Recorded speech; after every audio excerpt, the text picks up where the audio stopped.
Harry. Angela. I read something really interesting and I had an observation and I thought I should share it with you. Please do. A lot of us confuse information with knowledge.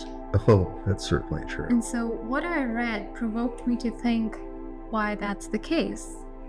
And I realized we're constantly being bombarded and in many ways even seeking more information without really knowing whether that's being useful or not.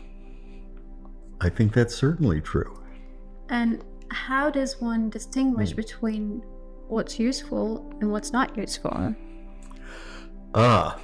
Well, first of all, I think one needs to try to sort of step out of the flow of all of that information and look at it and say, what is this? And is it useful? And how am I responding to it? Because it's everywhere, you know.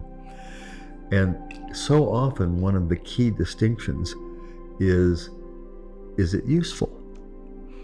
Not just in some necessarily important worldly way, but does it increase one's knowledge of oneself or of the world in which we live?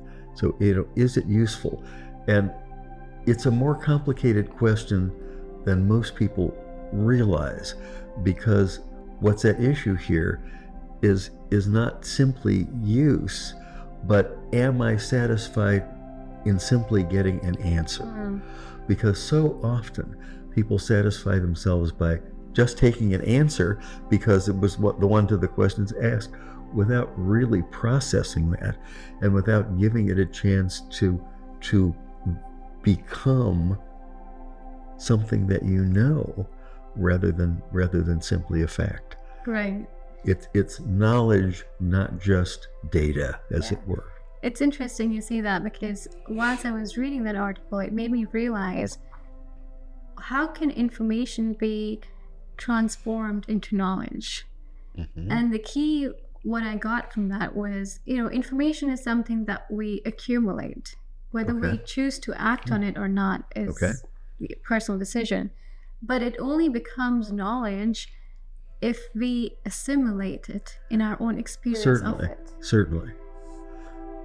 And a lot of us, because of this continuous information overload age, we don't mind accumulating, and in fact we also become overwhelmed with the accumulation.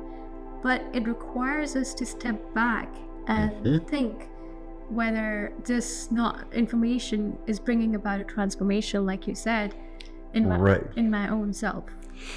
In many ways, it's as if when you understand something, the amount of information goes down. Yes. Because all the facts have been reconciled. You see it at a higher level, and all of the little pieces that have been nagging at you go away. And then you can say, yes, I know, I understand. Right. Thank you. Thank you.